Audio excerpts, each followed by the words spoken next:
Hey guys, welcome back to Clownfish TV. This is Neon. I am here with Geeky Sparkles. Hello. It's time for another daily dose of ABYSMAL Disney, the National Treasure sequel series without Nicolas Cage that nobody wanted has gotten canceled already. Yeah, one season. One season, one and done. And I think we're going to see a lot of this on streaming, especially at Disney, because they're going to be cutting costs. Hey, well, Netflix does it all the time. Oh, they do, yeah. So welcome to the club, Disney. You're right on par with Netflix. So we're going to talk about this disaster.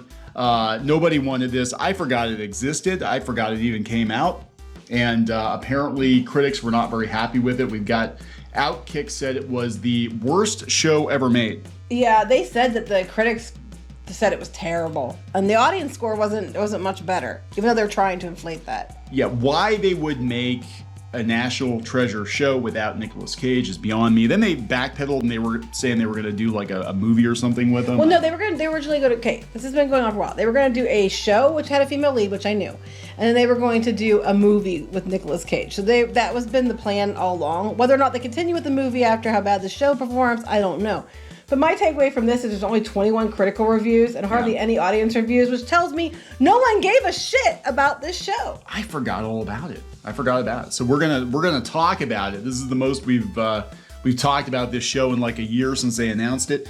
Before we get into it any further, please subscribe for more pop culture news, views, and rants. If you do, you'll get a woohoo from Geeky. Woohoo! We do talk a lot about Disney, having worked in and around the company for a number of years. Go to piratesandprincesses.net. You can find more objective Disney news. And yeah, you just put a story up about this. Yeah, this is the first time I've heard of it in like a year. It's not been a year. It was like last summer, like last September.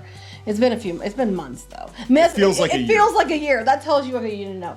Yeah, so apparently the show came and went on Disney Plus. It's already been canceled. So are a bunch of other shows, which all would, except for a couple, they all weren't very popular. No. Big Shots, The Mighty Ducks, Game Changers, Diary of a Future President, The Mysterious Benedict Society, and Turner and Hooch. Okay, so let me talk about this for a second. The Mighty Ducks, isn't that the one that they fired Emilio? No, he was in it. Yeah, but no, they fired him for the second season because of vaccine mandates or something. Oh, was that? Yeah, they might have. I don't remember. So I know the first season they made. Remember how the whole point of the original movie was that he made these kids, that were like the underdogs, and Outcast made a team for them. Well, now he's the asshole apparently. I guess in the new show. I haven't watched it. That's what people are saying, and that now the mom has to do it. But I think he comes back around. But then they got rid of him for the second season.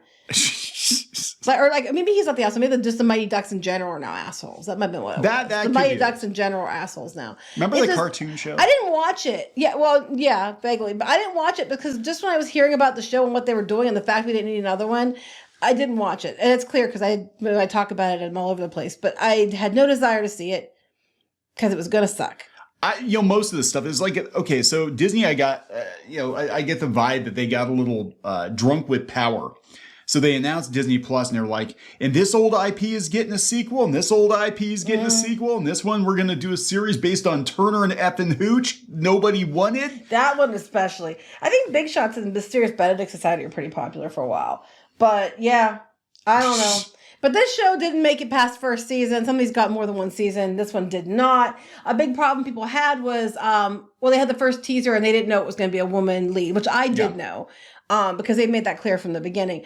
But I thought they had at least put Nicolas Cage in it because they're putting everybody else in the movie is in it, and they didn't. And that was a big problem people had. Like, you have him in it as a cameo, have it in it like him leading, her coming to him for help, and that starts off the series. People might have given it more a chance, even though from what people were saying, the series in general just sucked. It wasn't very good, and they said it was cringy, it was teen drama, and it was just stupid. Well, I knew something was up with it. It must have been pretty bad because I didn't see endless hit pieces on fandoms. Right, because usually when yes, they agree, so they're not going to harass the fans. And that does happen because even I think the Mary Sue put an article out there like, hey, yeah, this is a bad idea. You shouldn't do this show. I bet if you all look, they probably made fun of the fans initially before they saw the show themselves. But usually what happens is if the show's at least quasi decent or for a certain audience or whatever, you'll see all these hit pieces come out about, oh my God. I like it, you don't, you're a Nazi. The toxic fans, they just, of course, they couldn't have National Treasure without, their straight white cis Nicolas Cage. You need to get over it. This is our time now. Everybody likes Nicolas Cage, though. It's like Keanu Reeves. I think everybody likes Nicolas Cage. But the problem... Most everybody. The problem here is the show is so bad, it's indefensible. So you don't even have the shill media. And that's the thing. That's the game that's played, isn't it? Like a lot of times we'll get the show that might be a middling show or it's frankly not very good, but the media goes out there and it's a double-edged sword. They keep people talking about it, so people will check it out just out of spite or just see how bad it is or whatever. But then they also attack the fans, and then the old fans walk away, from the franchises, and it's just a weird. Like I'm seeing this situation with Picard season 3. It's kind of low key, like, yeah, hey, Picard season 3, yeah, it kind of gave a good send off to Next Generation. Oh my gosh, was it Mary Sue even saying about how that was what it should be? And I was so pissed. I was like, well, it did. It did what everybody wanted, which is what Star Wars was supposed to do and didn't do. Yes. And you all spent all this time shitting on fans because you like Rey, but your feelings towards Picard season 3 and the send off was what all the Star Wars fans wanted. You could go on with Rey, but we at least wanted the send off. And instead they just killed everyone and made them assholes. It was insulting. Yeah, I mean, and that's the thing. And I think it was, for the longest time, it was about what was trending and getting those hits. And I think a lot of these outlets were just taking contrary positions. I don't think they actually believed it. I think in a lot of cases, I think they were taking contrary positions because they knew attacking fans got rage clicks. Mm-hmm. Yeah, but it also got them people not following them anymore, which cost them their sites. Yes. And cost them a lot of their money. Yes. And they did this with, I know, Picard season 1 and 2. They were kind of like, wow, that's all the old Star Wars or Star Trek fans. Oh my God, I confuse those two. I'm such a fake geek. I am such a fake geek. No, but they were like, yeah, all these Star Trek fans, they just don't like Picard. It's because they're still angry about Discovery. And those old men, they need to get over it. And then they do Picard season 3. And it's like, this is literally just all anybody wanted. They wanted respectful treatment of a classic IP. And you can hand it over to new people. You can introduce new characters, and the new characters they introduced were good. And even the characters that weren't that great, like Raffi in the previous, they actually redeemed her and made her tolerable. And, there was no Wesley Crusher. So that's a plus, We basically got replaced with Jack, spoiler. But yeah, it actually worked out really well. And that's all fans want. They want respectful treatment. If it's a legacy IP, you have to be respectful of what came before. And Disney just is not. For a company that prided itself on taking very good care of its characters and its IP. I mean, they have, God. Because you said it's IP and characters, not the assimilated. Not the assimilated. Oh, yeah. There's another Star Trek thing in there. But yeah, but the other stuff that they just buy, they don't give a shit about. We always joked for years that they're like the Borg. They are. So this is the Borg. But here, I mean, look at some of these reviews, like quite possibly the worst show of 2022.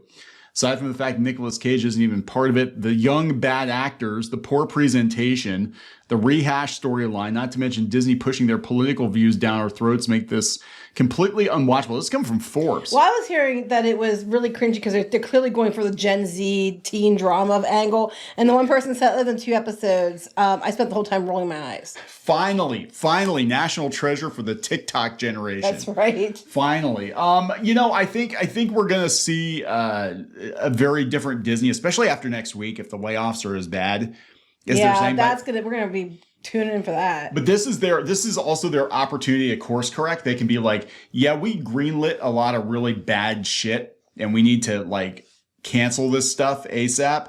So we're just trying to save money, guys. A couple of years ago, they were asked flat out, I think it was Chapek at the time, they were asked flat out, are you going for quantity or quality? And basically his answer was quantity. And look what happened. I'd rather have fewer shows that were good, and people would still subscribe for fewer shows that are good because you have tons of legacy content, than a lot of new shows that are shit. Star Wars, take notes.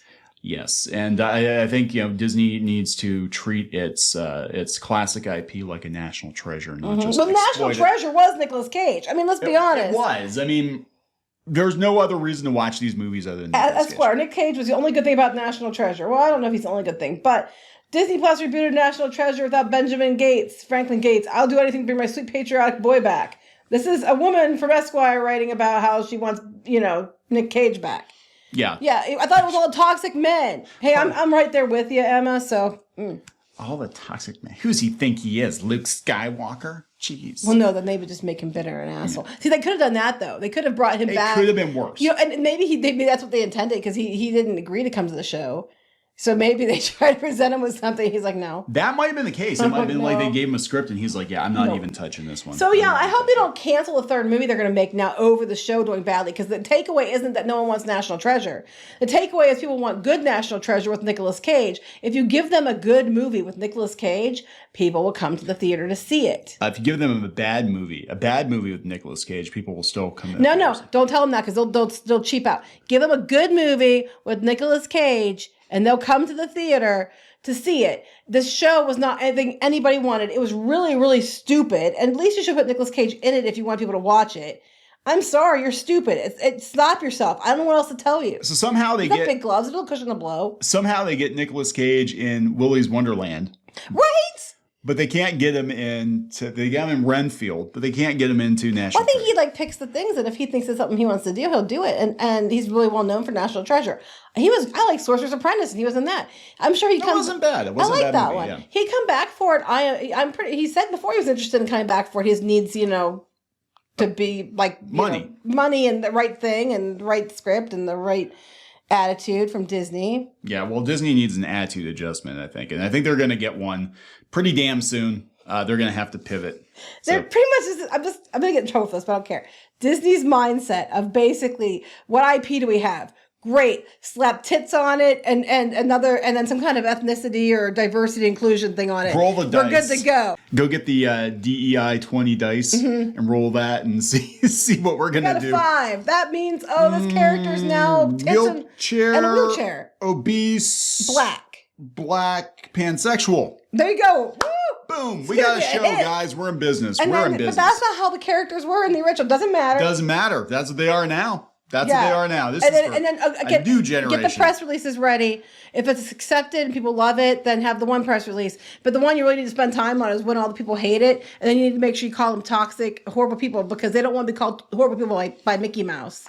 So they'll fall in line. We'll launder our hatred through our rabid fan base and our network of media sycophants, because if they want to get more cupcakes and they want to get invited to the Star Wars land, they're going to do what we say. Yeah, and then people really get mad about it, call up the lobbyists, because we're just gonna go everybody's head. Oh my God, money talks. All right, Mouse money talks. I don't think it talks as loud as it used to. So we're gonna wrap this up. This went way longer than I thought it was going to, but so another stupid idea, another one of Disney's brain farts, turned out to be a shart, and it's Is anybody surprised? They're gonna have to rinse it out of their undies and move on. We're gonna wrap it up. Did you just call these people a shit stain? Calling the show a shit stain. I'm calling the people at Disney that come up with these dumb ideas a shit stain. Shit stains, yes. Not the actors. It's not their fault. They're just doing their jobs. Don't harass them. Might be doing them badly, according to some reviews. Yes, according to reviews. But they got their check, right? They got their check. They're good. We're going to wrap it up. Yep. Please subscribe for more pop culture news, views, and rants, guys. We'll talk later. Bye. Help support the channel. Go to thereef.support and get early access to podcasts, videos, and other content. That's thereef.support.